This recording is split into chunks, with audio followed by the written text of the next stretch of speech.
Hello and welcome back to the Ospreys Eyrie podcast. The podcast who would like to just let everyone know that they have not said yes in proposal to a 20% ownership by Big Podcast, and instead, pushing back against the control of talent, uh, with fear that Yeston will be moved permanently to the Cardiff pod because of his geography.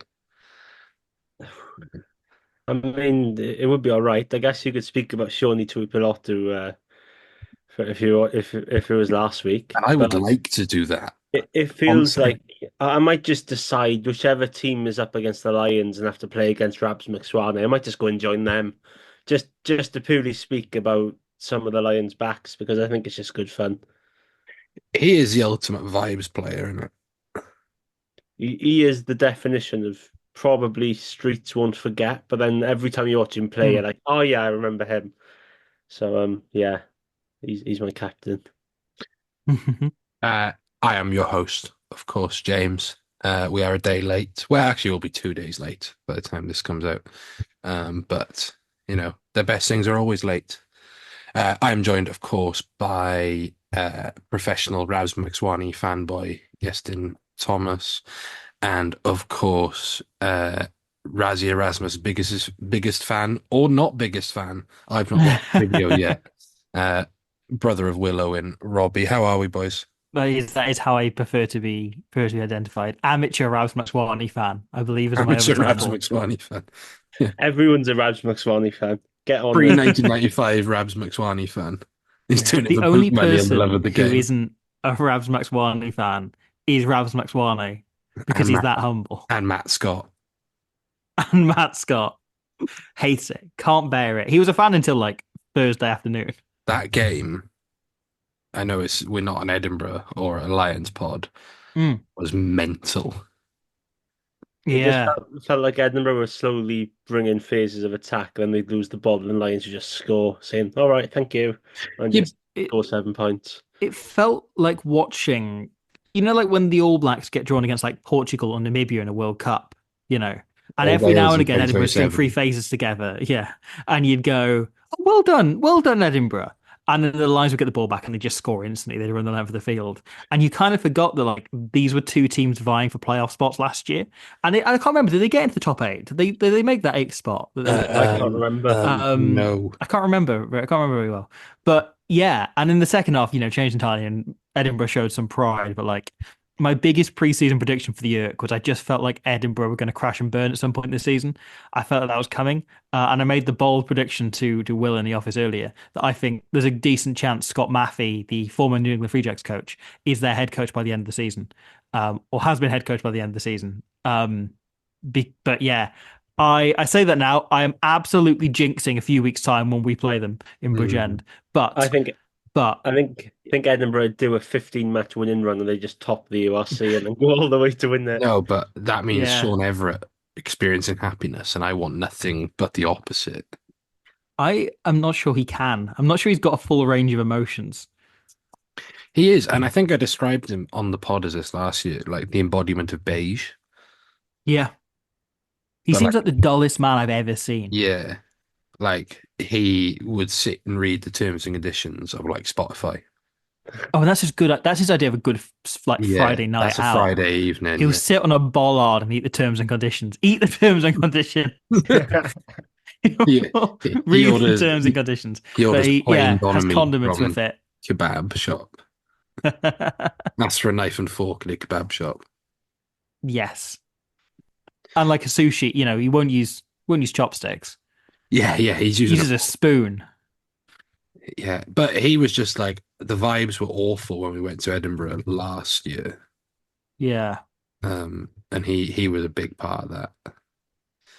Speaking of awful vibes, shall we talk news?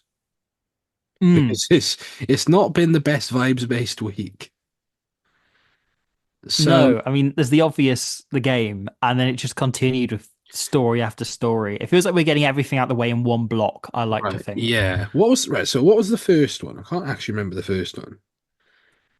Well, so Oh, there the was Anglo-Welsh the stuff. Yes. yeah. So if There they was a want, rumor around the Anglo-Welsh League, and or rather, there are two proposals for a merger of the Premiership and the URC. One of which would see a kind of Anglo-Welsh league essentially form that would then play off against the rest of the IRC at the end of the season for kind of an ultimate winner of winners, which is basically the European Cup, and the whole thing feels a bit what we're doing here. But in that case, the English clubs want us to go down to two or at most three professional teams in Wales. Um, the WE, by all accounts, are not in favour of this, and that's like a big sticking point in negotiations. There are other proposals around different formats for leagues and so on, and having like conference systems and splitting teams off. But yeah, you always come back to that. We are always the first team on the chopping block, despite having been the best team in Wales for most seasons. This has been the case where these teams have existed of the 20 Mhm. years. And then part two was right. So the WRU were willing to renegotiate the terms of the COVID debt, Mm. essentially save clubs £1 million a year in exchange for a 20% stake in the club, essentially, which Dan from Cardiff Rugby Life made a good point in. You're essentially valuing all clubs at the same price there. Yeah, It yeah. 20% comes out of what, like £3.5 million or something like that as a club. But in that would mean that the WA have say in CEO appointment, Warren Gatland or the national coach would have say in conditioning, would have say in some cases where a player would go and play, Mm. um, subject to player approval. The vibes are big off in this. Yes, Din, you're And switched into the journosphere. Oh, sorry, Robbie, you want to finish? no, no, no. Well, I mean, the other thing to note is this is one report out of Wales Online. Yes. You know, it seems entirely credible this is happening, but there's most likely sides of the story and elements of this that we aren't privy to and that we don't know. And it maybe there's more benefits for the regional sides in amongst this. We're basing it off one, write up on one report from one source. And everyone else has reported it is very much just cited the Wales Online piece. So we can't be comprehensive or conclusive over anything we know about this if it is going ahead. Yeah, and I'll come to the rumors now. So, yes, Mm. then where obviously being within the journosphere, how has this gone down? Um, it's a bit of an interesting one because it just seems like there was just that article by arguably the best journalist in the country, and What, Neil Fissler? more on him later. But but yeah, it just kind of sounds like there was just that from Steph Thomas, who I've got a lot of respect for, really really nice guy. But it's just that it might be just one part of something that not many people might know a lot of. There might be a lot of other proposals that have been bounced around W's ideas, and maybe some of them haven't just been reported yet. So I think there's probably a long way to go. I don't think that's definitely not the final decision. Some Mm. aspects of it made a little bit of sense. I think Steph mentioned in his article, for example, if a team had three international players in, one side, maybe in a scrum half, and there's one team with barely any international nines, and you want to give some players some game time, then you can possibly arrange a loan deal for a few weeks to get them up to speed. But in I think the big problem with certainly supporters was just the way about the COVID agreement. With first of all, it was a WRU loan, then it was sent to the regions and say, "Oh, you were going to pay that back," and then the WRU saying, "Oh, wait, we're going to take it back, but you want 20% of your club as Mm. some sort of financial backing towards it." So, as from a support perspective, I think that the entire loan situation kind of overcast everything, and that was kind of the main talking point. but it's been quite quiet from a journalistic perspective because I think everyone just kind of moved on and talked about the weekend's games because everyone's talking about Alan Lawrence throwing in at Cardiff, a number 8 that hadn't thrown in before and went 3 from 3. So it's just the case of just carrying on, and if anything else kind of comes up, it's just to see what happens out of it, I suppose. Um, from my point, before I come on to what's been said officially and then the rumor mill, from my point of view, I'm very much against it in the fact that I'm not naive enough to believe that the WRU stick to their word Hmm. around things, and this is probably me tarring this current leadership group with the brush of the old one, in that we know before there have been heavy rumors surrounding Gatlin trying to get players, and Pivac actually the same, to sign for certain clubs. Um, very recently the rumor came out that 2 years ago, Warren Gatlin tried to convince Dan Edwards to go to Cardiff. Hmm. Um, and that's been backed up by multiple sources from my end. So I'm not naive enough to think that that won't happen. And, we're, for example, very stacked at lock, right? What's stopping, our best lock being moved down to the Scarlets? Hmm. It just, the vibes are off from the start. And yes, and it's absolutely right. Probably the terms are not what we're being told because it's a speculative article. But I'm not. I've been burned too many times before with stuff like this. Robbie. Yeah. Yeah. Well, I think I put this on Twitter, right? And the first situation around the Anglo-Welsh League, right, is at WOU level, and this comes into both points, everything should being done with the proviso of the ultimate goal is for Wales to win the Rugby World Cup as the biggest prize possible, right? And people are taking that as like, oh, you're saying we shouldn't be looking to win Six Nations. Like, obviously that is the case, right? But from a Wales point of view, it doesn't make sense to have 3 or 2 regions. Like going down to that number does not benefit Wales in any sort of way. Having control of the regions, there is a benefit for Wales. There is a benefit there potentially. But the other thing is Gatlin having control of like culture and coaching appointments and so on. And if there's the rumored kind of divides between the Booth way of doing things and the Gatlin way of doing things, that becomes I would rather the Ospreys were in the best standing there because ultimately, Mm. right, from an Ospreys level, from any the Cardiff level or Dragons level, or potentially one day the Scots can dream of this as well. Their goal should be winning the Champions Cup, right? In the same way, everything should be done towards one day being at that standing where they are one of the best teams in Europe, and everything is leading and building towards that. And I don't think that on an Ospreys level, giving over 20% of the club and 20% control to someone else who is thinking of a different goal in any way works. And what we've seen over the last few years is this slow building of a squad and depth, and Cardiff have been doing the same through, youngsters and through good development and good coaching and good academy pathways, and building this team who are cohesive and work together and have an identity and style of play.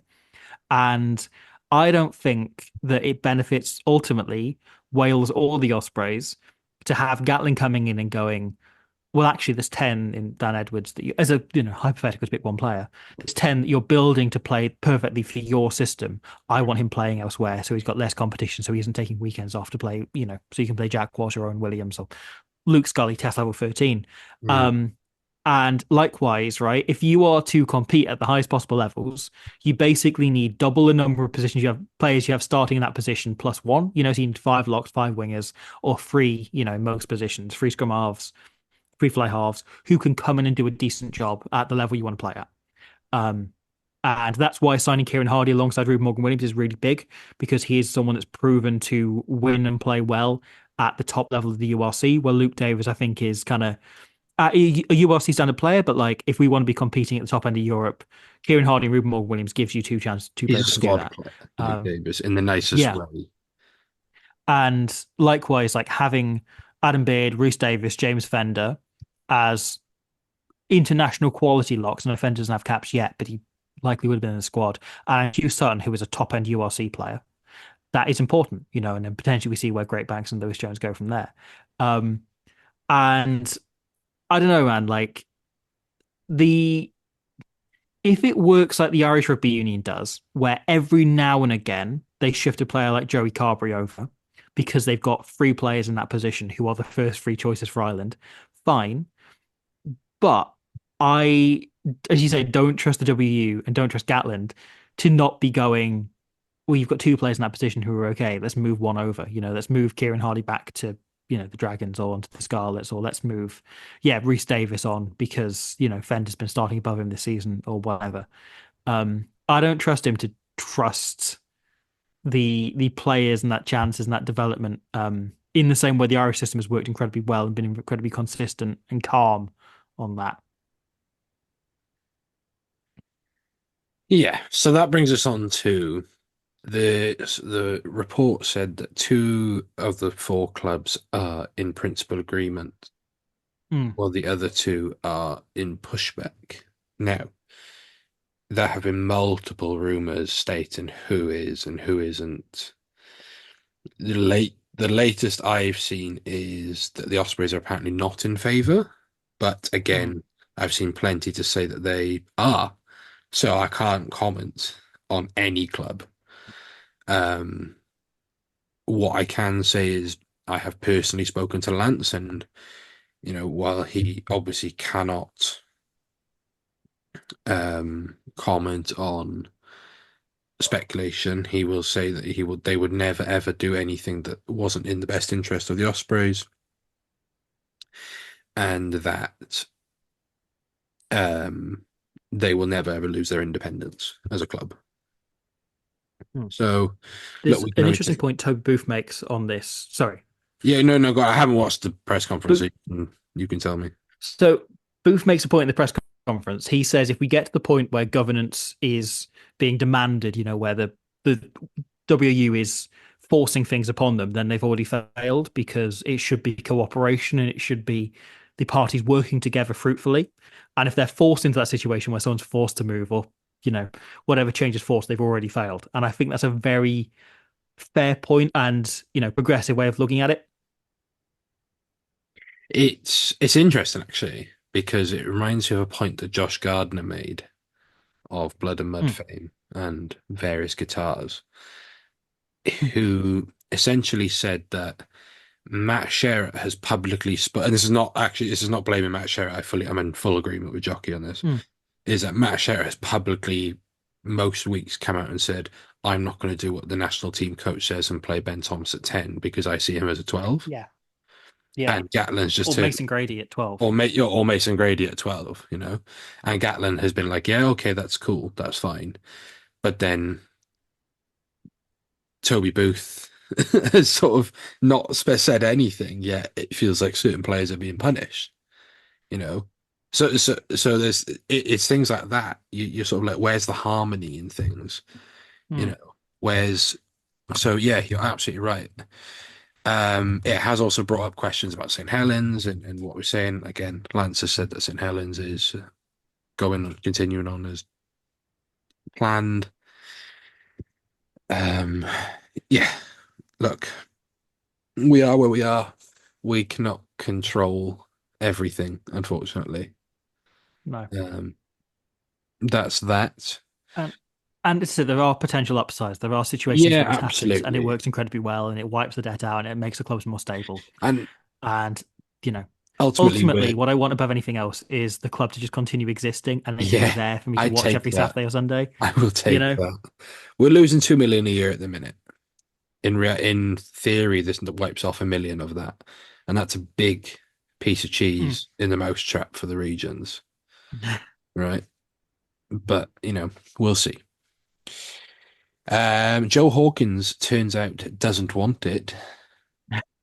No. So Joe Hawkins, former Ospreys star boy, Mm. has been linked with a move away from Exeter to the Blues, Cardiff Blues. being interested. However, nothing is imminent, nothing's on the table. It's very much closely monitoring. Um, Apparently, all four clubs are monitoring him, but Cardiff mainly. Um, if he went to Cardiff, I wouldn't begrudge him. They'd be getting a good Mm. player. If he came back, equally, if he came back to Ospreys, I'd be more than happy. And I actually think working under Mark Jones would be a really good thing for him. Like that Mm. could really develop his attacking game. 2023 Six Nations, Dan Bigger was saying this kid can play 10 for Wales. Think back to Sail Away, uh, And 2022, came on, played 10 quite well, actually. He takes the ball to the line, but equally can play 12, the Ben Thomas. He is Ben Thomas for Ben Thomas. Um, mm. so look, great, good for him. Hope it all works out. Like, you know, the it's hard to comment on the Hawkins thing because it all was such a hullabaloo. But then we also lost Yeah. our sweet New Zealand prince and Ethan Roots at the same time. You wonder whether bridges were burnt or what his relationship This is the remains, because that thing. statement he put out was so scathing. Mm, And you got the sense it came as a surprise to a lot of the people in the Ospreys at the time. mm.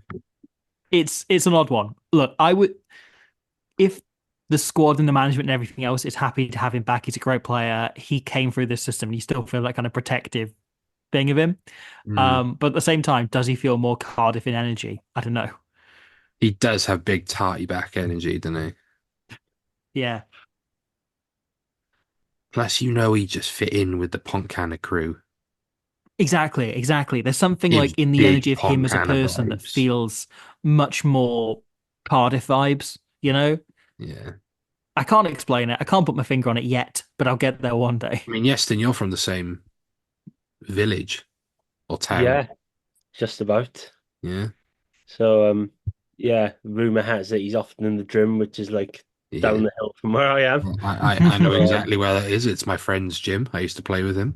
so so yeah, it's been an interesting one really because saw him go away to Exeter. There's the entire situation around it with the cap room and everything, and if he wants to return to Wales, it's Warren Gatland will be very happy to hear that, and it just will be interesting to see where he ends up. I suppose if it goes to Cardiff, it goes to Cardiff. There's it's not the end of the world if he doesn't come back to the Ospreys, I suppose. But I think any region could do with him either as a starting 12 or just an extra different option, I suppose.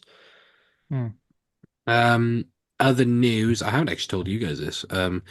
The Again, rumors sent to me, club are actively looking for a tight head and another That senior makes tight head for sense. next, not necessarily this season, but for next season. Mhm. Definitely. And they also are apparently confident of keeping both Jack Morgan and Dewi Lake, whose contracts are up Mhm. come the end of the season. I think the draw of being captain, Wales captain, regular starters, Dewi and St Jack feel Helens, like, yeah, Dewi and Jack new just sort of feel era. like 100 cap players for the Ospreys Yeah. plus, you know, and of course, Jack, moving would be just traumatic, you know. Yeah. No, he couldn't face it. He definitely couldn't go any further west than he already is. Like he'd just No, vomit. He couldn't wear a red shirt, so he couldn't go to Gloucester or something. no, That'd be out of the question. Perpignan, no way. he gives big Leicester vibes. Don't say it. No, Don't say it. We've been burnt there once yeah, we before. have been burnt there once. Um, did you also find out this week that Sam Costello was a former Osprey? Because I did. Yeah, he was Ospreys Academy. Yeah, then poached by By Tigers. Was it Millfield he went to? Or was one One of of them. them? One of the posh Yeah. schools not too far from One of me. the ones with embossed stationery that they can't have anymore. Yeah. But I had no. I'm just. I love the pettiness of secret Ospreys fan Neil Fissler, referring to him as former Osprey under 16 Sam Costello. I love the pettiness of that. Um, cool. So I think that's all the news. Do Mm. we think so? Well, the one other bit of news comes up in the press conference is that Morgan Morris has got a 12-year-old brother who is in the Yeah. academy pathways, and that is the most exciting news I've heard all week. The fact that we could potentially have Fenders and Morrises playing technically infinitely, Mm, like yes. Just and by that point, like, what if we start chucking in like even yeah. No, yeah, I don't know. Yeah, I'm just all for that. I'm all for that. I almost went down the path I decided not to go down. have we had Let's not go on too many tangents. sons of former Ospreys play yet, apart from Dylan James? Dylan James is lined up. Is Um, I don't know if we have had anyone else that's any regens. I don't think we have. Well, this is the thing. We have the option to sign Tuetti's boy, who's gone to Coventry. Mm, David Tuetti, who's now at Coventry. Um, which I was kind of gutted we didn't. But I don't think we've had any regens yet. no. And there's a few that are probably reaching that range, the club being 20 years old now. Mm, There's probably a few of those originals who've probably got some starting to come through, as Paul James does. So yeah, I wonder if we'll start to see, we'll see Carter Williams, Shane's son, probably in the next few years, if he does make it, and a bunch of those others. yeah. Dylan's, yeah. I'm trying to think who else. Hmm. That'd be interesting. I'd like to see some more regens come through. I want to make a regen 50. Right. We've put it off long enough. Um, Mm, Ospreys versus Munster on the weekend. Right. Let's get out of the way first. We lost that game literally from kickoff. I think it was really tough. yeah. It's really tough to turn around a 5 to 8 point lead at Munster anyway. To do it in the rain, where you also have no luck and you're potentially not getting rub of the green, makes it even harder.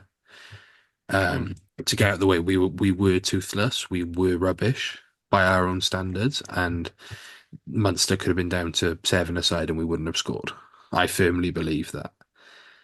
They played the conditions better than us. They had the bit between their teeth from losing to Zebra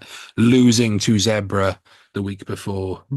And Tyke Byrne being back, Casey mm. Crowley, Omani, who didn't want it, as it turns out. So I fully accept we were the second best team, but we were fighting an uphill battle. We were. Um, I go on. I think it was a game largely lost. I mean, that first half, right? Um, it's one of those games if the kickoff goes the other way and we kick off, that game's entirely different, right? Because I think actually having had time to reflect on it, I think there was a lot of the performance that was much better than it felt at the time, and I think physically we were all right considering the scrum struggled and considering we were down to, largely Yeah, we were changed very team. physical. I give them that. And I think defensively we were very solid most of the time.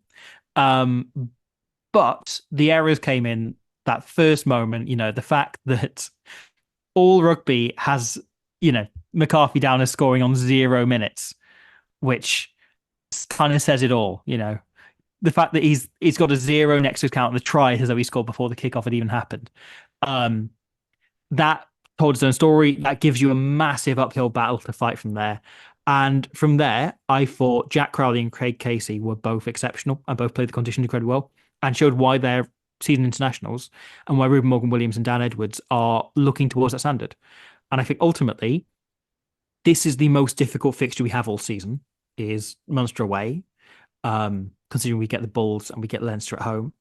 And team we've beaten twice in 10 years, perhaps more than that. And I think it's a game ultimately that Dan Edwards will learn an awful lot from. Ruben will learn an awful lot from in terms of how you play in those conditions, how you shut a game down when you're facing into that sort of wind.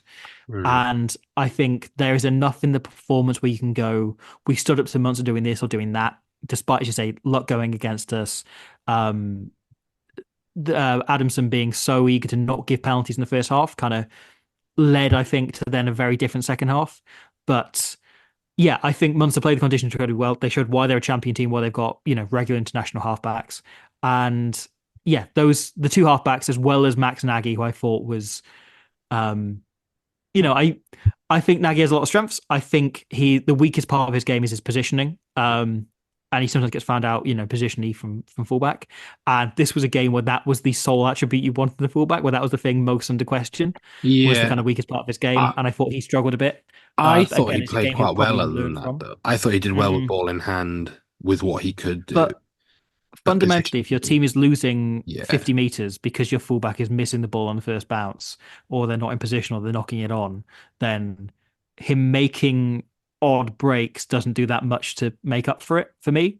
Because I thought there was a lot of struggle to get possession back because Nagy just wasn't there a lot of the time. Um, and again, it's a game ultimately, right? We got 0 points against Munster last season when we were at home. We got 0 points against Munster here this season. And we still made the playoffs last season. The goal is matching or doing better than last season, and we have done in every game so far, even though we're 1 from 3. And it's a match that a lot of those players will learn a lot from, and we build and go forward into the rest of the season. Is my thoughts. Yes, then.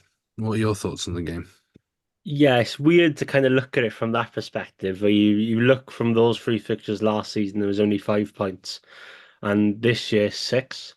And, just comparing probably a little bit of performance, especially the Munster game, obviously 2 games, 2 completely different conditions. And, games the essentially last season where it was a rather heartbreaking last few minutes for Alex Cuthbert when his hamstring Mm. went.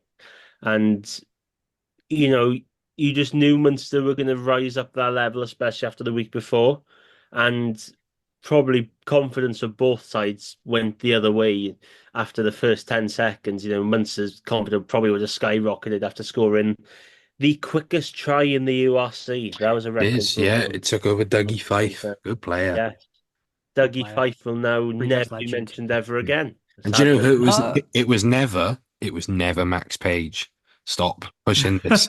Max Page was never the quickest. He was like the Max third Page quickest. was second behind Dougie Was Fife. it So second? Did they confirm that? I thought it was third. See, I think it was either second or third, one of the two. Well, anyway, he's either out the top 3 or he's third now anyway. well, So now he doesn't want it. So so so yeah, McCarthy chased that exceptionally well, like all good wingers do, and he scored from it. So Hmm. you kind of sensed that you thought, oh, it's going to be a long day in the office with the conditions and seemingly everything going wrong from the get-go. But yeah, there was an onus of physicality there.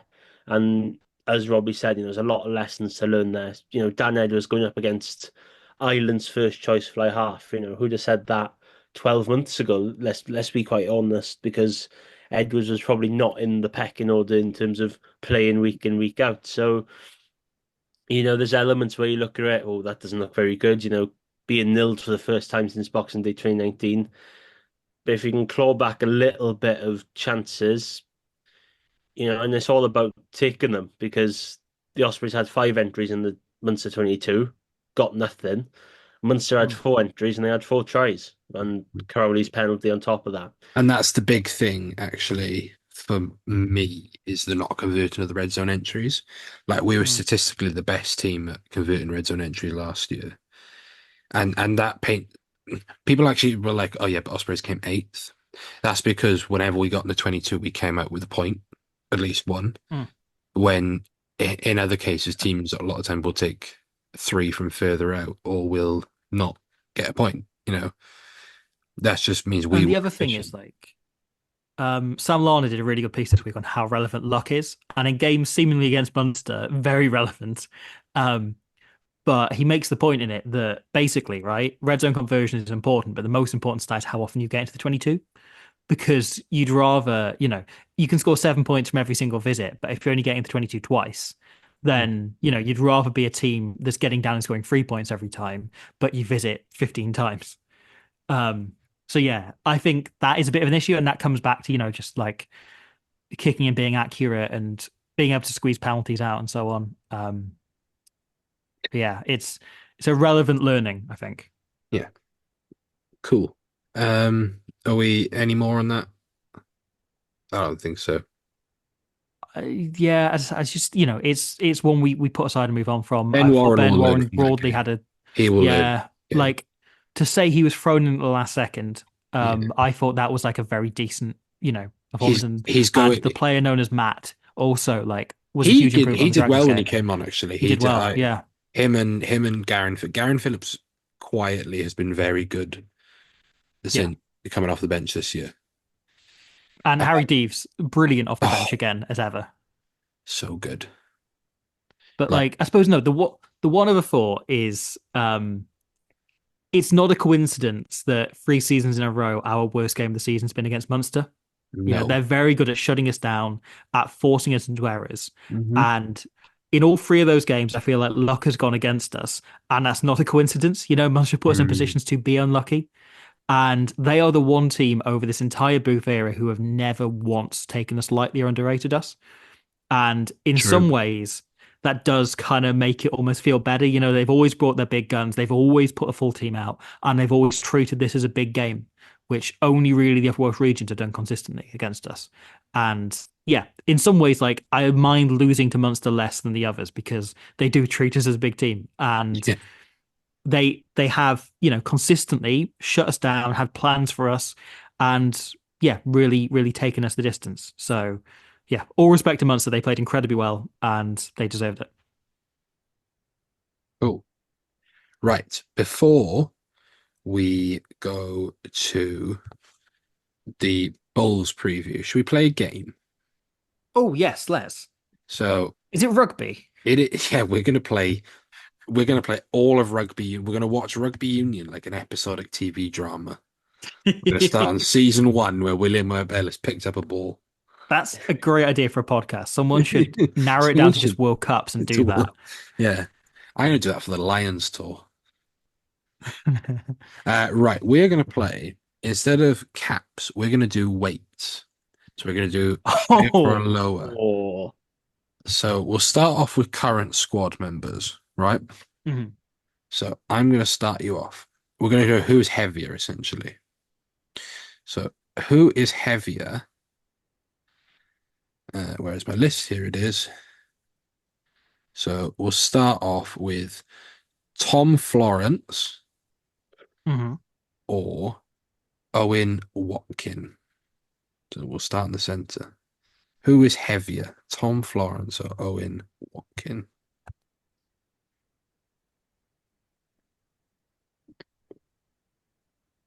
I'm going to say Owen Watkin, yeah, and I You're can't going, justify this. yeah, you're that's what I That's was where I'm going, thinking as leaning. well. Yeah, you're both going Owen Watkin. Yeah, Yeah, you're wow. correct. Mm. So Florence is listed that. at 92 kilograms and Owen Watkin at 100. Ooh. Is So, that like Gatland Camp bulk? mm, who is heavier, Owen Watkin or Max Nagy? Nagy's taller, which I think might, and they're built fairly similar, but Nagy's taller. So I'm going to go Max Nagy, but I could be wrong here. You're going to go I'm, Nagy. I might stick with the Watkin train. Yes, then you are correct. Mm. Ah, Nagy is listed at 97 kegs. I was getting close. So we'll then go to Owen Watkin or Mm. Morgan Morse. Ooh. Oh, that's oh. I think I you've kind want of got to go for the I, forward. I Sorry, want yes, to I Tim. want to say I want to say Watkin again. I think unless the last time I've seen Morgan Morse, he has bulked up a bit. But I'm going to stick with my centre roots. Yeah, that's that's what my gut's saying. But then I'm a bit like, no, I'm gonna go for Morse. I'm gonna go Yeah, for Morse, but there's probably you, not that you can much in see you can see James is not going to stick with Watkin for 3 questions straight, is he? Oh, will I? I it. could be. Look. I'm just saying that Look, could be Steve Tandy in the I 2016-17 season. I proved last season you can just talk about Owen Watkin Yeah. forever. No, but it is Morgan Morse. Oof. Oh, He's phew. listed Okay. at Okay, we're level again. 104 kilograms. Okay. We are now going to go to Morgan Morse Mm. or Justin Tipperick. No, because Tips is fairly light for a flank, and everyone talks about that as like a line out boon that he's so light. Yeah, you can just So I'm throw gonna go them for on it. Morse. Yeah, You're going to go for but Morse. like on site test, you'd probably say Tips. But I'm sticking Morse. I'm sticking Yeah, Morse. I'm thinking Morse as well. It is correct. Morgan Morse is correct. Oh, Justin Tipperick is listed the same 100 kilograms. hmm. I could have really chucked us in with a really tricky question there between Watkin and Tipbrick. No one would have got a draw. Yeah, you wouldn't think it, would you? Right, I'm going to leave Morgan Morse because I'm going to ask you about Lewis Lloyd. Okay. So that's Lewis Lloyd Good or, player. oh, I've lost my list. This is great radio. As someone that was a part of a production team for Student Takeover last week, yeah. Student takeover. Are Yeah, there was. you part of like a militia? No, it was like some yeah, it was some 15-minute takeover. I had to do a quiz on Welsh rugby and I got one question up to the nine wrong, which I What Oh, was one was annoyed it? with Right. myself. No. What one was it? It was what year did Shane Williams win the IRB World Player of the Year? Oh, come on. 2008. It was 2008, and I naively guessed '09, which also Well, produced great radio content. he Is had that a I put Mm, poor it was year. Richie McCaw in '09. yeah He had a I really think Um, terrible year. yeah, because the first mind thought of mind went straight to the Lions documentary. I remember a Mm. little clip with mm. Tommy Bow in it, and I just remember him saying, "Oh, being in team with the World Player of the Year." I thought, "Oh, I just got that wrong." Okay. So Lewis Lloyd Mm. or James William Hook. So this is James Hook is listed, the one I've Now, Googled. yeah, this is pre-retirement, I presume. Yeah, Like yeah, yeah, pasty since he's given it up yeah. don't Although he's in count. good nick now. He's in good No, nick. he is. Sorry, I don't want to start an accidental another Yeah. beef with James Hook. Yeah. I can't keep doing this. Um, Lewis Lloyd, James Hook. James handsome Hook. man in the Again, world. tall, like, and yeah, Lewis Lloyd is slight. He's, petite for a hooker, just to add to his Hollywood career. Mm. I'll go for Lloyd then. I'll make it different. So it's actually James Hook. Wow. Okay. How So the game has changed. Lloyd is listed at 5'11", 92 kilograms, while Hook is 6'1" and 96 kilograms. Mm. That's according to Wikipedia, and Henry Cavill would shout at me for using Wikipedia as my source. Yeah, so someone's definitely changed some of them. If it's some obscure player somewhere in the Pro D, someone's definitely changed their height and weight to reflect on the Right, match week. James Hook or Daniel Bigger? Hook. The bigger had like fluctuations. Like I reckon there's probably a period Uh, where bigger was heavier than that, but I'm gonna go Hook as a broad like average over the career. yeah, because yesterday I watched clips back from the last 10 minutes of the 2015 Wales England game. Don't know why, He, just I popped up always on thought Bigger YouTube. looked really big. Like I Yeah, thought he and looked like a that's big that flat is man. what has got me to But to you've I've got put. got the autobiography sitting next to it. I was reading the bit on the 2012 grand final earlier. I skipped straight to it. Um, Sounds great. He was so confident going into that kick. He was just sure he wanted to take it, and he was sure he was going to get it. Okay, so who are we going for? You're going for Hook in your Robbie. Yeah. I'll stick up for the 2012 match winner. Hero. It is James William Hook, Oof. only Okay. again by 2 kilograms. Dan Bigger goes off to Northampton in this quiz. There's another also story in this of them being on a particularly wild like end of season night out where all sorts happens. But the image that stays with me is they smashed some bottles on the dance floor, and Tommy Bow went and got like a buffing machine out of the like store cupboard at the bar they were in and started trying to clean it all up by buffing the floor, but accidentally just spread the glass around and made everything worse. Oh, And yeah, it's a good reflection of Tommy Bowe, the person, but not Tommy Bowe, the player. I'm pretty sure he started a podcast now with Donegal Has Carrigan. he? Yeah, Oh I read wow. somewhere this afternoon. To go But alongside his morning TV presenting. Yeah. He's the right. Okay. This one will throw you. So Corey Lewis Jenkins, Hey, we deep cuts, cool. a child, or Test match centre Luke Scully. I'm going Luke Scully just because I have more of a permanent image of who he is in my head, and therefore, Yes, like then that you image is fully you formed. sort. I'd say you sort of know Corey, do you? I kind of know him-ish. Wouldn't So say what would you say? wouldn't say I'm friends with him, but oh, trying to think if it was pre his really nasty injury with the 18s, it probably is Scully, but I don't know how he's kind of bulked up. I'll stick with Scully because the last couple I've had wrong. It was Scully. Oof. It's Okay. 1 kilogram in it. Test match 13. 86 kilograms for Test match centre Luke Scully. Cool. So that was play your weight right and don't offend retired pros. I notice how I didn't go in with the props, right? I ain't about that. Yeah. I ain't calling out my fellow brethren. But next week, I was going to do a Okay. because I was looking on Wikipedia. Mm. I was thinking we could do like, can you name someone's international tries? Oh, okay. Like Dan Bigger's got 8 tries for France. Could you name them? For France, Yeah, against France. No, he's got. I'm looking at France. I Could you play probably in Toulon? I Could you name probably Dan could. Bigger's tries for let's do that So hold quickly. on. So Let's do it so quick. Argentina Argentina 2023. in I scored 2022. against France in the Millennium Stadium 22, might have been 21. It was That was when the 2020 first actually. cups. I think. 2020. Yeah, that's Oh, no, two. because he scored twice. I think he scored both. Didn't he score? He scored a couple against France. He scored his first test try against France away Yeah, in In 2013. no Um, 2015. 2012. 2015.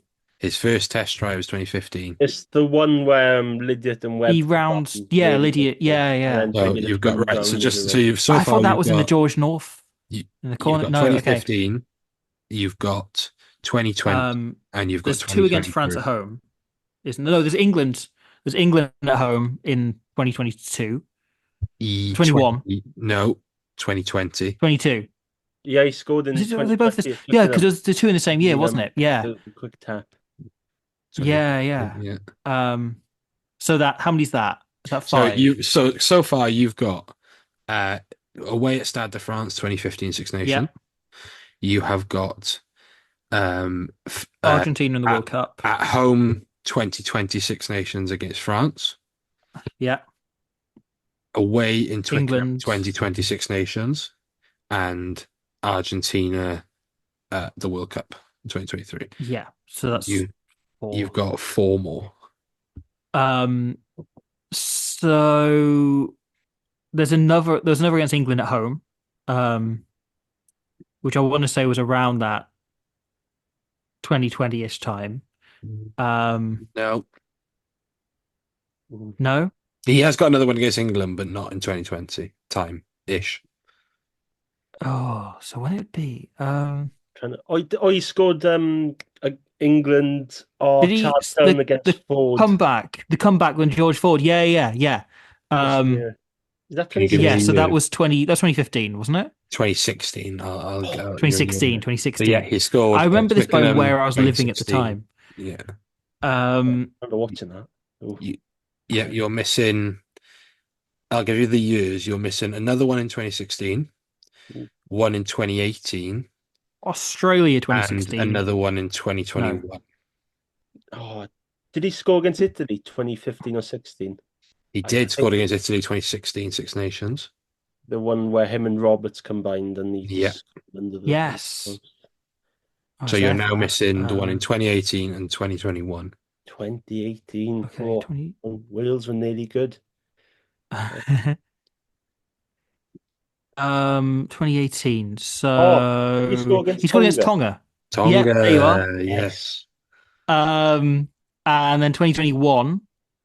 21. Um, I'm sure it's France he scored when they won the Yes, it was championship. France 2020. Yeah, And I'm sure I said France in 2021. I think no, that was you one of his said first different answers, one. actually. You see Did I say this, 22? you said I said there different was two one. against Oh, you France around said the that, same time. yeah, I might have just misheard you, but yeah, so it's France Okay. 2015, England 2016, Italy 2016, Tonga 2018, France 2020, England 2020, France 2021, and Argentina 2023. I'm Oh, enjoying the love damn scoring against France. content of this podcast. I think it's brilliant. Yeah, I think we should just stop talking rugby. Yeah, Yeah. just bring up random players of any genre, We anytime.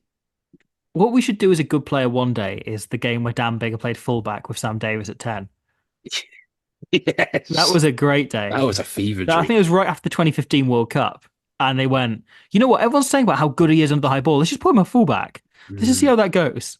I think if memory serves me correct, there might have been a game where Sam Davis, Matthew Morgan, and Dan Bigger were all on the pitch at the same Didn't time. Dan Bigger play 12 quite a bit? Am I I making think it that up? was the time period where I don't Dan think. Bigger was at 12 and about 2013, He 14. did Owen Farrell before Owen Farrell was cool. Yeah, he became the second fly half option before it kind of took off. And I can't remember what game it was. Do you know But how there many was, of course, international I tries need to James redig Hooker's got? out. Oh, it'd probably be like 9 or 10. He's got 13, but they're not all for Wales. 13. One's for Barbarians. Oh, okay. So 12. Against Barbarians, Um, sorry. So it's not a capped game. oh, okay. No, because they did play the cap game against the Barbars. They played two cap games against the Oh, yeah, they Barbars did, in yeah. 2011 and 13. No, 11 and 12. 11 and 12, yeah. What's interesting about Hooks, we won't do a Hooks one, is he got the a try against that combined Pacific Islanders team. Do you remember that team? Oh, yeah, yeah, yeah, yeah. Way back in the 2000, day. 2006 Autumn Internationals, where Wales had that mad 29-all draw with Australia. Yeah. Um, and we played a combined Pacific Islanders team. Um, do you want me to? Can I just go through? We are going to do a good player, right? I'm going to do this Wales Okay. versus Pacific Islanders team Oh, here we because go. okay. Do you want Pacific Islanders or do you want Wales first? I think away team first, no? Okay, we'll As do. much as how exciting it could be, I think it's away team Okay. first. Yes, then you only like it if I do 15-9 and then what 8 to I 1, don't you? I'm not. I don't mind as my journalistic head is kind of switched off. Okay. So yeah, Norman Ligari. Do you remember him? vague No memory. memory. Lome Fa'atu. He was who was Samoan. Seru Rabeni. Good player. Good Good. player. Yeah. Rambo. Uh, Seala Mapsua. Oh, Mapasua. Mapsua, Slade sorry. Mapasua. Yeah. Yeah, brilliant player. London Hell of a Irish player. legend. Played, yeah, Toby Booth, London Irish. Yeah. Yeah, phenomenal player. Scored against us. That infamous game that Booth considered as one of his greatest ever wins. Uh, right, here we go. Saliosi Tagi Kakibau. Who, Oh, Tenny Fackenbauer. yes, Great that. player. Also at London Irish with Toby Booth. Yeah. Brilliant And player. then a Wasps as well. Yeah, yeah, yeah. And then the Scarlets tried to sign him and accidentally signed his brother. They thought they were signing him.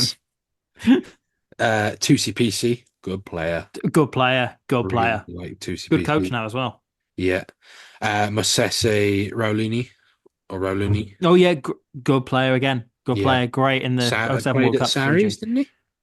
Maybe, yeah. I think Bristol he was at. He was at Saracens, played 90 Okay. times for Saracens. Oh, well. And now, he now coaches the Drua women. Oh, cool. Halle Tipol. Good player, former Osprey. Yeah, of course. 7 times for us. Yeah, maybe the angriest Osprey we've ever had. Well, we signed him after this. This is the reason. This is the game I think we signed him. Really? Yeah. So Neely Lato. Good player. Good underrated player. Yeah. Yeah. Um, only ever played in Japan, really, though. Mm. Semo Satiti, Good player again. Good player. yeah, played for Cardiff, Obviously, of course. yeah. And obviously now his son is playing for the All Blacks. Yeah. Dan Leo, Ooh. Good player. Some player. controversial and perhaps less Yeah. well accepted Ho- views since horrific, retirement. horrific But transphobe. yep. Um, But but was a good player in his day, I was a good guess, player. which matters. Who was the captain? Who would have been the captain at this time, do you think? Don't tell me it's Mo Schrauger. No, it's not. He was Okay. not. He is playing. Okay. I was sitting here and God, nervous for his name to come up. Yeah, he is coming up, but I'm not going to. Yeah, it was Simon Railowi. Oh, of course. Yeah, Great player. of course. Played Newport, played Saracens, Racing. Now Yeah. obviously at the Waratahs. Mm. Uh, Tavita Tamapau, I who don't was at remember. Northampton for a while. Oh, he played 150. Yeah, he was played 181 times for Worcester. Oh, wow. Like up until 2013. Like so he in 2012, Tavita was struck with a neck injury, which left him a disabled left hand due to a nerve injury. It forced Oh, him to yes. retire at 38. I love the fact he had no intention of retiring. Oh, It was like, I'm just going that's to a do it. And gruesome injury at that age as yeah. well. Yeah. Oh, right near the end of your career. Oof. Arsehole at 2. Um, Yeah. Justin Varr at Lucid, who was at Glasgow.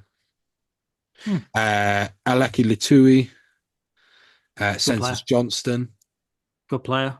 very good player. Loved Census Johnston. How 222 caps for Toulouse, man. So we got 2 Heineken Cups in that time as well. Yeah. Mama Molotika, Oh, yes. What a player. what a man. I think he's still playing. I think he's still playing in that too. Probably. It's no, he retired from rugby in 2020. He was Oh, of playing. course he did. He coached Yeah.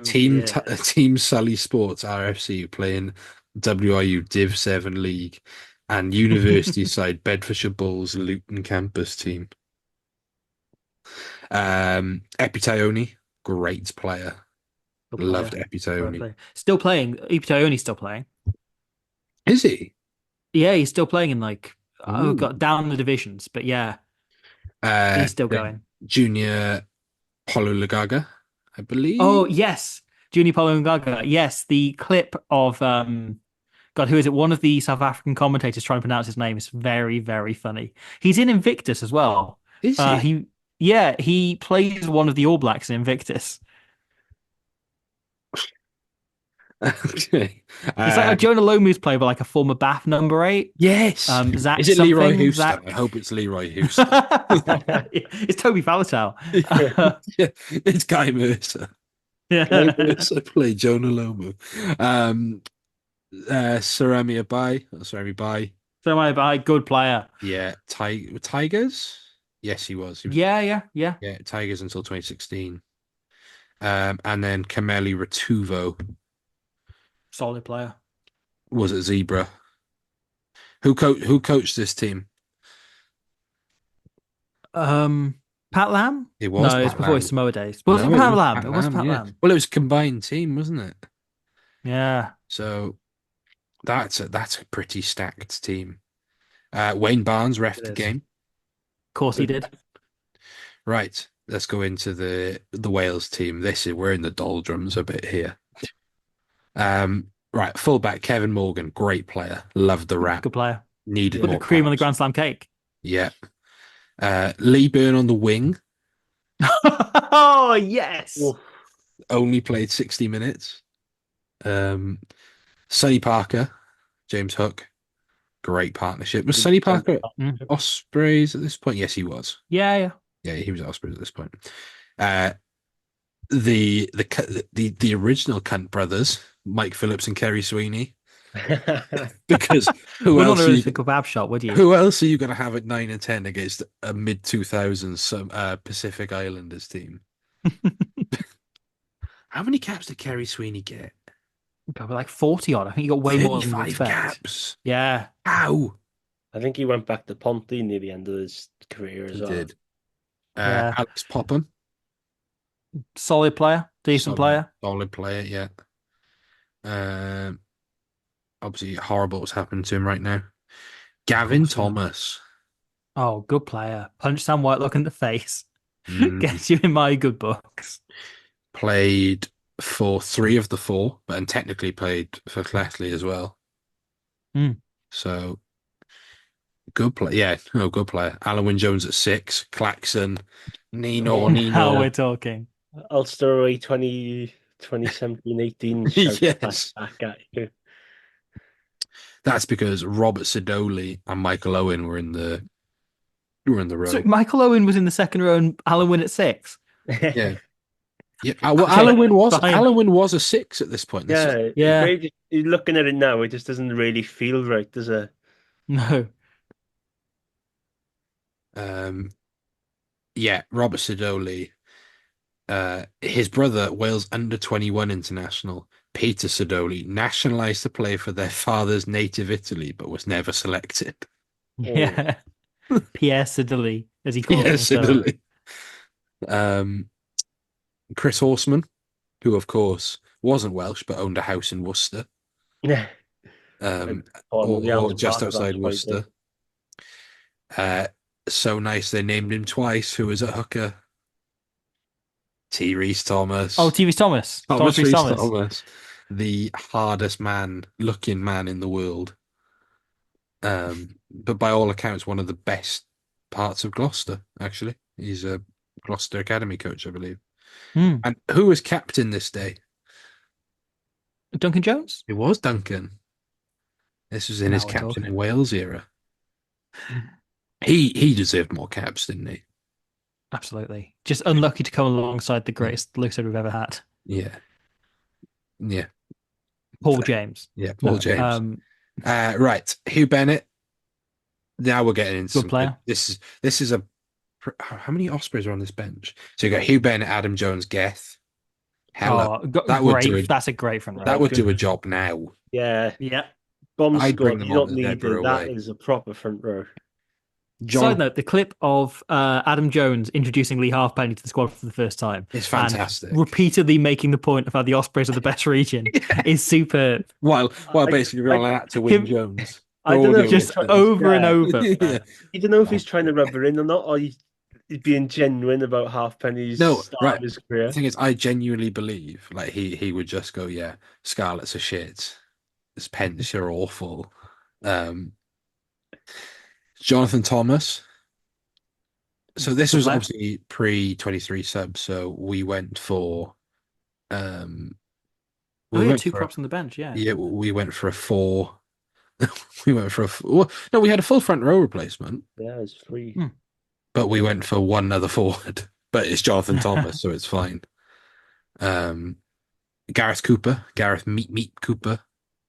Yeah, who still hasn't retired, by the way. Has he not retired? So he took time out from the game and said, like, I'll be back, and he just never came back. Yeah, 2010, wasn't it? Yeah, he's Cardiff Blue. Yeah, still waiting on his retirement. He could come back. He could do a job for us. Of course, he was coming off a good Lions tour here. He was at his stock was at an all-time high. Gavin Evans. Yes. Now, okay. Gavin Evans. I think was he win 2 caps in the end. Gavin Evans. 1 cap. Or was this the only one? This is the only cap. This is the Gavin Evans cap. I don't know how it happened or why it happened, but for a period, me and Will, mostly ironically, ran alongside like later one of Will's friends, who's a Scarlets fan, but let's not hold it against him. A Gavin Evans fans Twitter account, and we would post facts about how wonderful Gavin Evans was and how great his hair was.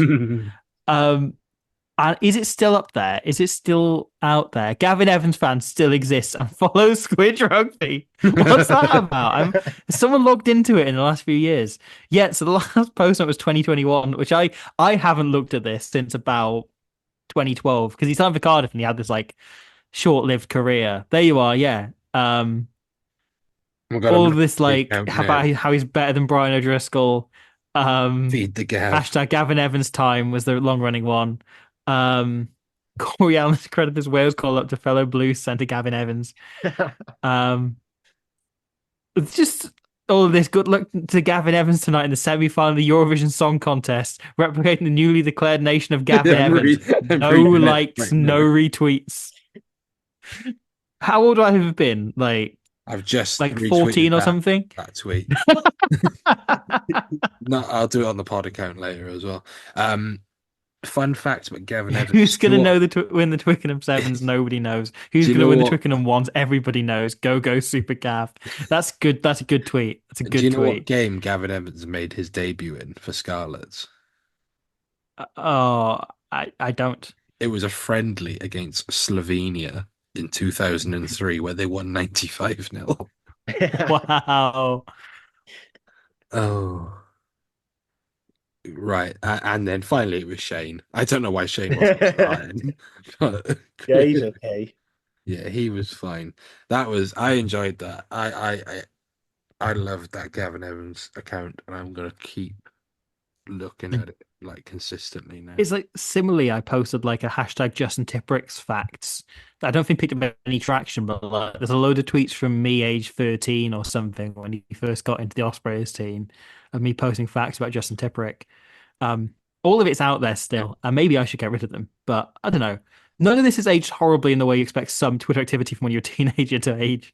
Yeah, true. Right, let's talk Bulls quickly. Yes, put They balls rather than ball. they brought over a good squad.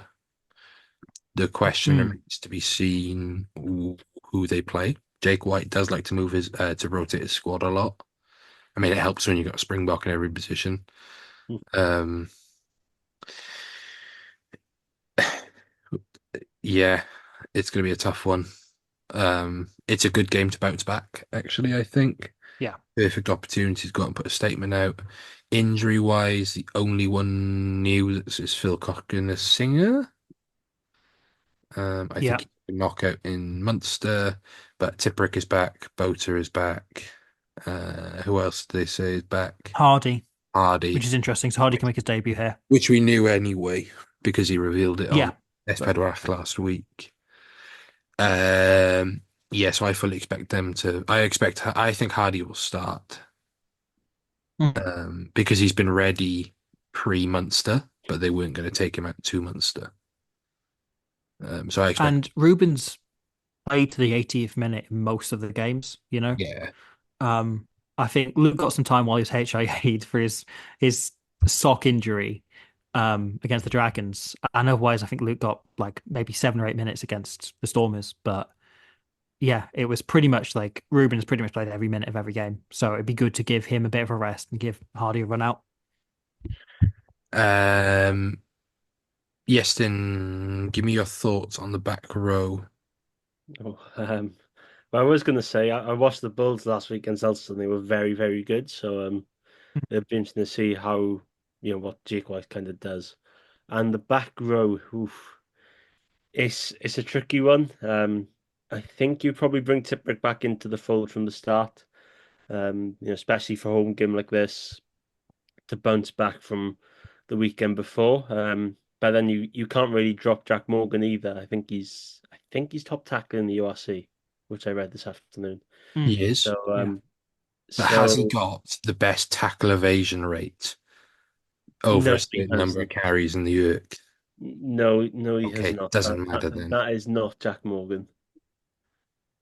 That is someone else who we mentioned earlier in the podcast, ironically. So go back and find that. And so I think it's probably the same back row as we've seen for the first two rounds of the season against Dragons and Stormers.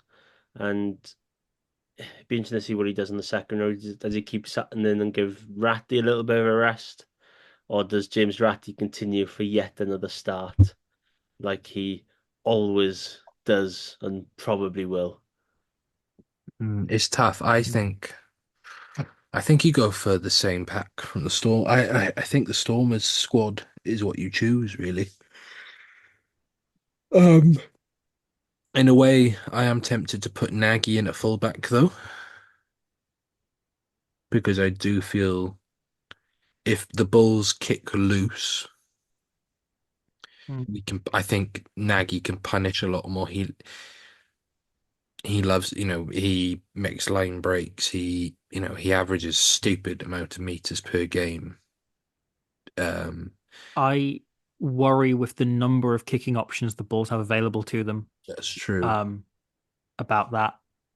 But Hmm. I don't know. I would pick the team that played the Stormers, but with Hardy in at nine. Yeah. Um, and then you can reinforce the bench a bit, you know. Yeah, so I think the bench is the interesting one here Mm, because I think you have to go your strongest scrummaging bench.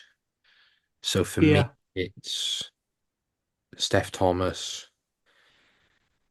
Sorry, Sam Parry, Steph Thomas, and Ben Warren, yeah, yeah. and then Hugh Sutton. But you feel that when he's fit, this is a William Greatbanks type game because he's just big. Mm, mm. Or this is where your Reece Davises are.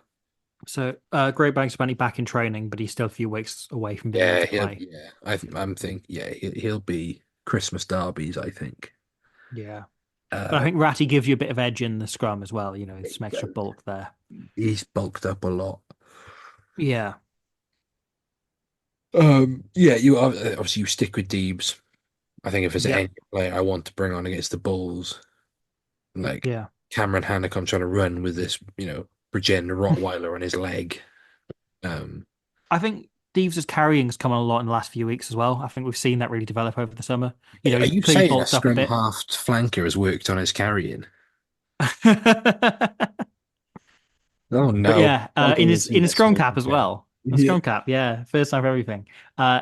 But yeah, I think like yeah, Devesy's adding a lot to his game, and I'm really excited He, about what he's able to do and where he's he's a going. really good angle runner. He runs really Mm, flat lines.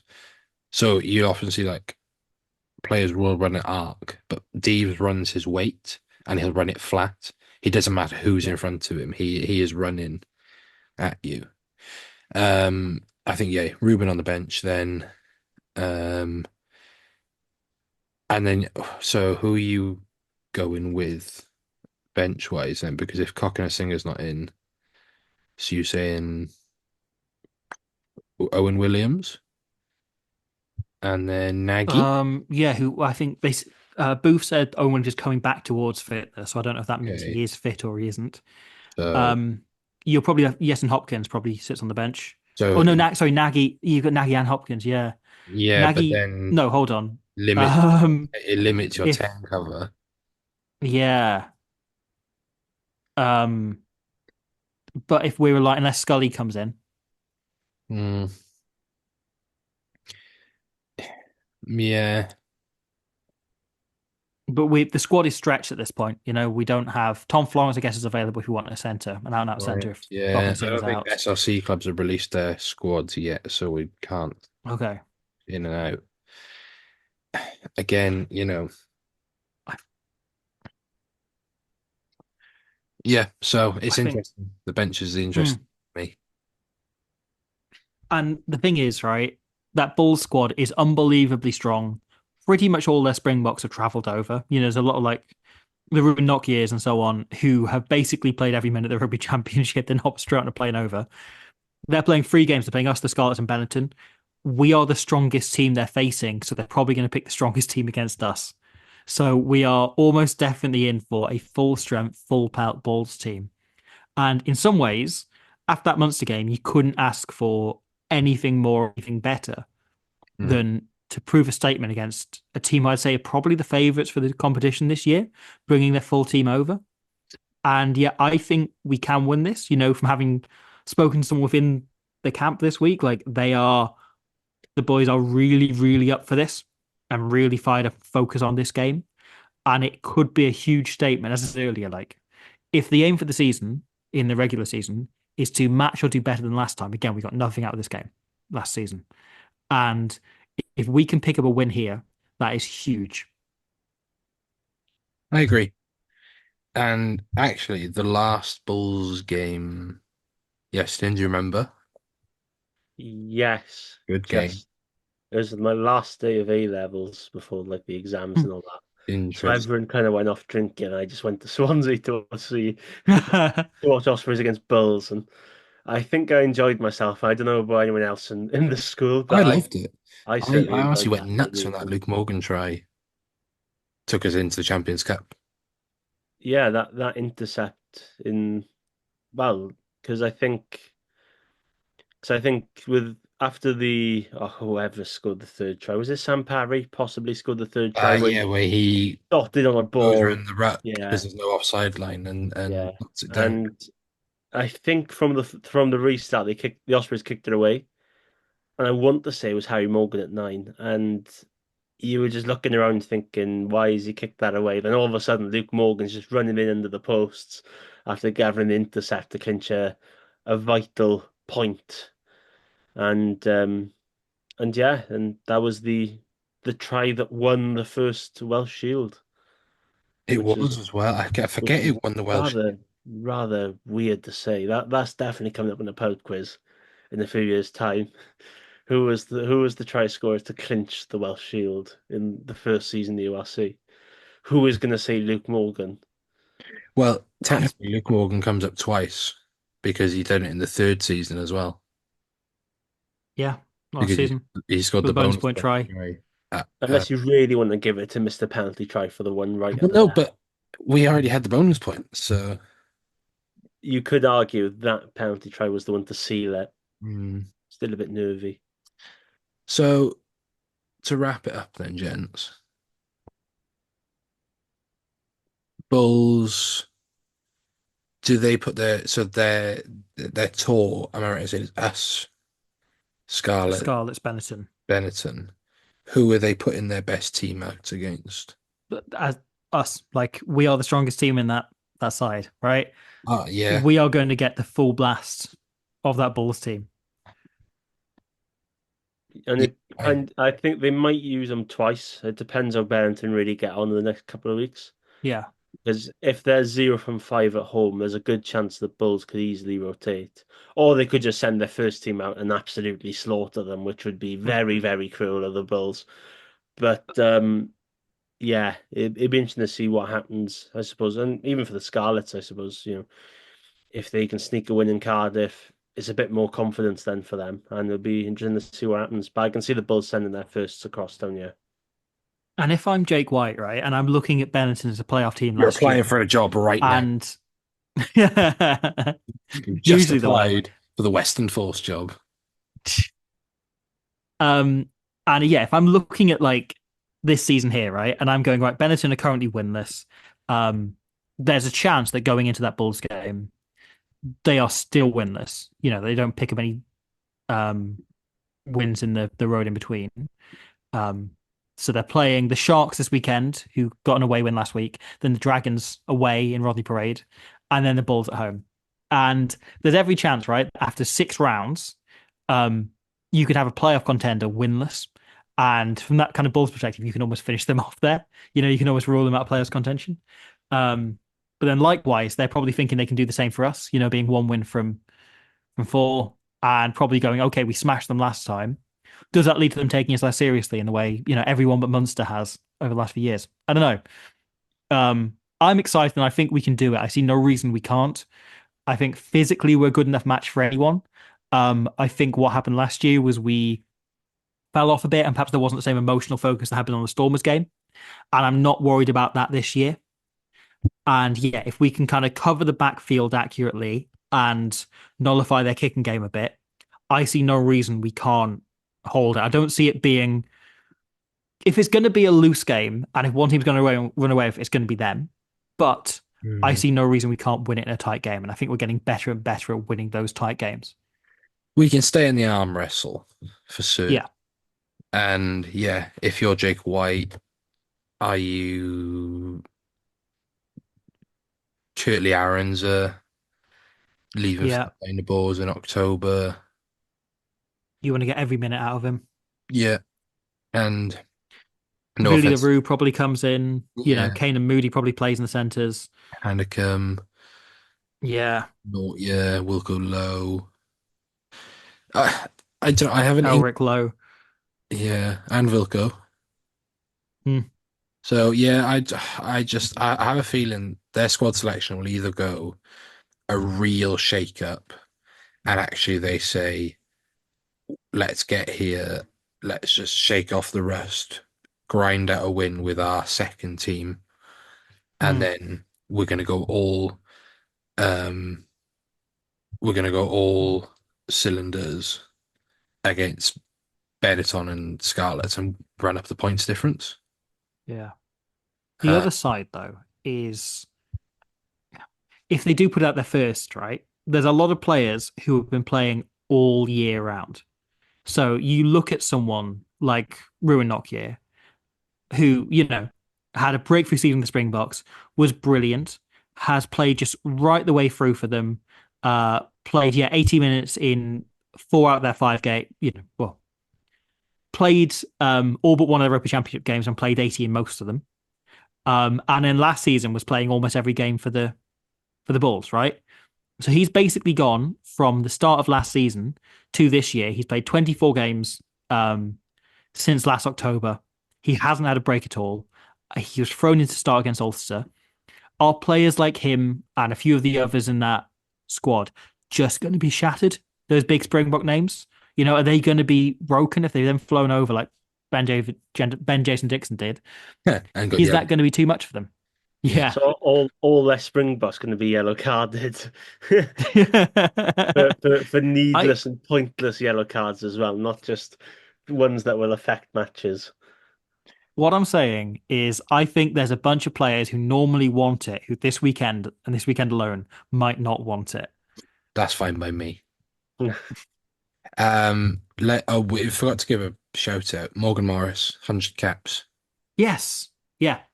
I was going to put a tweet out about this. Friend of the pod, Morgan Morris, but no one in more modern times or more recent times has encapsulated what being an Osprey means than that man, I think.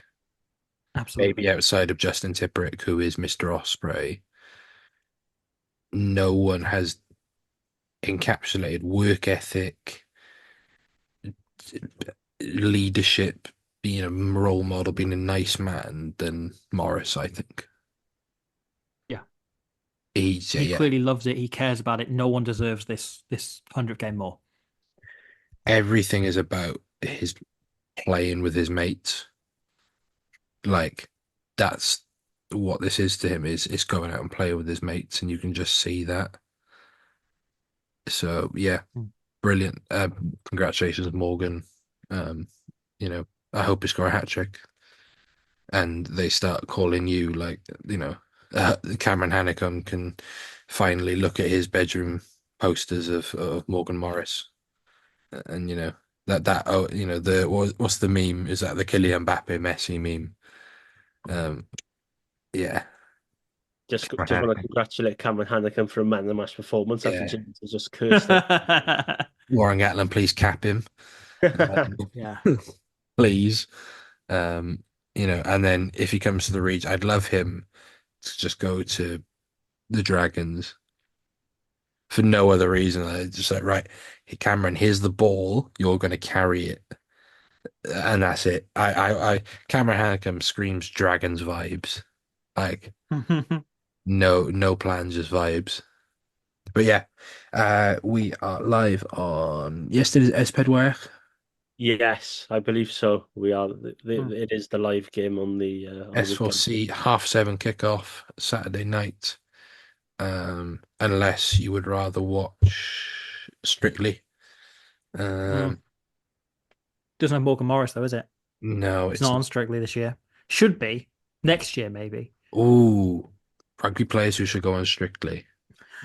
That's a whole other good That's player that's a game. whole other good player. Matthew Morgan. Dancing feet. But then The when thing his is, he's part played. when his partner would run towards him, he accidentally steps out the way because he thinks he has to make a tackle.